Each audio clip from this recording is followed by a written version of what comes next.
श्री कृष्ण कहते हैं, समस्या आती है तो उसका अंत भी निश्चित है। क्या आप भी अपनी लाइफ में कुछ करना चाहते हैं पर किसी बाधा की वजह से वो काम कर नहीं पाते हैं?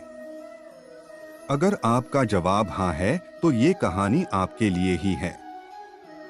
इस कहानी को पढ़ने के बाद आपको अपनी समस्या का समाधान जरूर मिल जाएगा। एक दिन एक राजा अपने घोड़े पर सवार होकर अपने राज्य की सीमाओं का निरीक्षण करने के लिए निकलता है।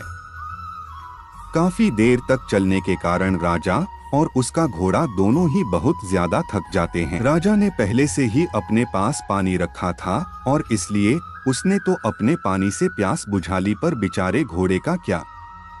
राजा ने अपने घोड़े के लिए इधर उधर बहुत सारी जगह पर पानी देखा, पर उसे कहीं पर भी अपने घोड़े की प्यास बुझाने के लिए पानी नहीं मिला।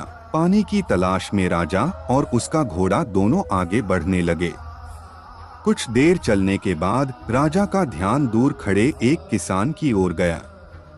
वो किसान अपने बैल के साथ था। किसान खेतों की सिंचाई करने के लिए रहट चला रहा था। राजा उस किसान के पास पहुंचा और उसने किसान से कहा कि काका, मेरा घोड़ा बहुत प्यासा है, मुझे इसे पानी पिलाना था। किसान ने राजा से कहा कि पिला दो बेटा। राजा अपने घोड़े को रहट के पास लेकर जाता है ताकि वो उससे गिरता हुआ पानी पी पाए। अरे पर ये क्या! घोड़ा पानी पीने के बदले चौंककर पीछे हट जाता है। किसान ने ये देखकर आश्चर्य से पूछा कि अरे ये पानी क्यों नहीं पी रहा।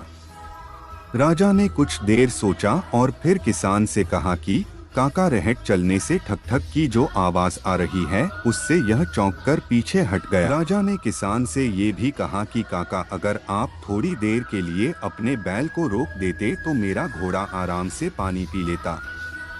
राजा की ये बात सुनकर किसान मुस्कुराया और उसने राजा से कहा कि बेटा, ये ठक ठक तो चलती रहेगी, अगर मैंने बैल को रोक दिया तो कुएं से पानी कैसे उठेगा। उस किसान ने राजा को ये भी समझाया कि बेटा, अगर इस घोड़े को पानी पीना है तो उसे इस ठक ठक के बीच ही अपनी प्यास बुझानी होगी। अब राजा को बात समझ में आ गई। उसने फिर से घोड़े को पानी पिलाने का प्रयास किया।